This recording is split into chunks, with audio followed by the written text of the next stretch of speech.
இதுபோலவே சேலம் மாநகரிலும் தீபாவளி பண்டிகைக்கான இறுதிக்கட்ட விற்பனை விறுவிறுப்பாக நடைபெற்று வருகிறது. இது பற்றிய தகவல்களோடு நமது செய்தியாளர் குமரேசன் இணைகிறார்.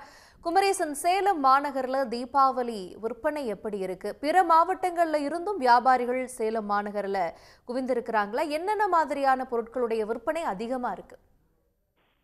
நிச்சயமாக மக்களால் உற்சாகமோடு கொண்டாடப்படக்கூடிய ஒரு பண்டிகை என்றால் அது தீபாவளி தான். ஏனென்றால் புத்தாடை அணிந்து கொண்டு பட்டாசு வெடித்து கொண்டாடுவது என்பது இளைஞர்களுக்கு மட்டுமல்ல, சிறுவர் சிறுமிகளுக்கு ஒரு உகந்த பண்டிகையாக இந்த தீபாவளி விளங்கி வருகிறது. அதன் காரணமாகத்தான் கடந்த ஒரு மாதமாகவே தங்கள் குடும்பத்திற்கு தேவையான அந்த புத்தாடைகளை வாங்கி அவர்கள் வருகிறார்கள். இந்த நிலையில் குறிப்பாக ஏழை எளிய மக்கள், தொழிலாளர்கள், இவர்களுக்கு தற்போதுதான் போனஸ் என்பது கிடைத்திருக்கிறது. அந்த போனஸ் தொகையை வைத்துதான் தற்போது இறுதிக்கட்ட அந்த வியாபாரத்தில் அவர்கள் இறங்கி இருக்கிறார்கள்.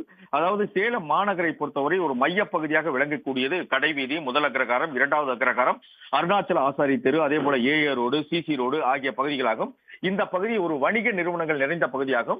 இந்த பகுதியில் ஜவுளி கடைகள் அதிக அளவில் இருந்தாலும் கூட ஏழை எளிய மக்களுக்காக, அதாவது இந்த கடைசி நேர இறுதி நேர விற்பனைக்காக சிறு வியாபாரிகள் அதிக அளவில் கட்டில் கடை போட்டு அவர்கள் சாலையோரமாக விற்பனை செய்து வருகிறார்கள். குறிப்பாக 50 ரூபாய் வரை, 50 ரூபாயிலிருந்து 500 ரூபாய் வரை கொண்டு வந்தால் போதும் அவர்கள் குடும்பத்திற்கு தேவையான அந்த உடைகளை, புத்தாடைகளை வாங்கி செல்லலாம் என்ற வகையில் இந்த சாலையோர கடைகள் இருப்பதன் காரணமாக ஏழை எளிய மக்கள் தற்போது இந்த பகுதியில் திரண்டு இருக்கிறார்கள். அதாவது இன்று காலையிலிருந்து விற்பனை சூடு பிடித்தாலும் கூட இரவு நேரத்தில் தங்களுக்கு கையில் இருக்கின்ற அந்த தொகையை வைத்து அந்த இறுதி நேர பர்ச்சேஸ் என்பதை அவர்கள் தொடங்கி இருக்கிறார்கள். இதன் காரணமாக சேலம் மையப்பகுதியில் உள்ள அந்த கடைவீதி, முதல் அக்ரகாரம், இரண்டாவது அக்ரகாரம், அருணாச்சல ஆசிரிய தெரு ஆகிய பகுதிகளில் எங்கு பார்த்தாலும் மனித தலைகளாக தெரிகின்றது.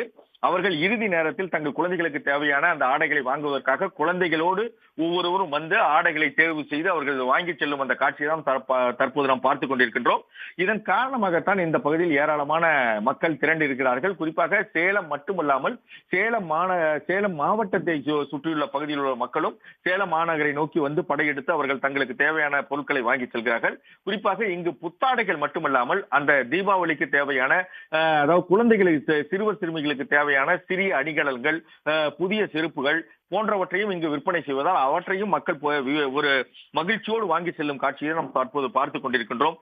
அதாவது இந்த இறுதி நேர வியாபாரம் என்பது ஏழை எளிய மக்கள் தங்கள் குழந்தைகளுக்கு தேவையான ஆடைகளை குடும்பத்தோடு வந்து வாங்கி செல்கின்றனர். அந்த வகையில் தான் இந்த இறுதி கிட்ட வியாபாரம் என்பது சூடு பிடித்திருக்கிறது. குறிப்பாக விடிய விடிய இந்த வியாபாரம் என்பது நடக்கும். அதாவது அதிகாலை 3-4 மணி வரை இந்த வியாபாரம் நடக்கக்கூடிய ஒரு நிலையில் தான் சாலையோர வியாபாரிகளை பொறுத்தவரை ஒரு உற்சாகத்தோடு இந்த இறுதிக்கட்ட வியாபாரம் தங்களுக்கு ஒரு பெரிய வியாபாரமாக நடக்கும் என்ற வகையில் அவர்கள் இருக்கிறார்கள். ஏனென்றால் இன்று காலையிலிருந்தே அவ்வப்போது விட்டு விட்டு மழை பெய்ததின் காரணமாக அந்த சாலையோர வியாபாரிகள் ஒரு அச்சத்தோடு இருந்தார்கள். தற்போது மழை முழுவதுமாக விட்டதின் காரணமாக வியாபாரிகளும் தற்போது மகிழ்ச்சியோடு இருக்கிறார்கள். அதே போல தங்களுக்கு தேவையான விலையில் பொருட்கள், புத்தாடைகள் கிடைக்கின்றது, அணிகலன்கள் கிடைக்கிறது என்பதால் இந்த பகுதியில் வந்து மக்கள் திரண்டு ஏராளமான மக்கள் தங்களுக்கு தேவையான புத்தாடைகளையும் வாங்கி செல்கிறார்கள். இந்த தீபாவளி சிறப்போடு கொண்டாடுவதற்காக மக்கள் மகிழ்ச்சியோடு வந்திருக்கிறார்கள். நிச்சயமாக குமரேசன், உங்களுடைய விவரங்களுக்கு நன்றி.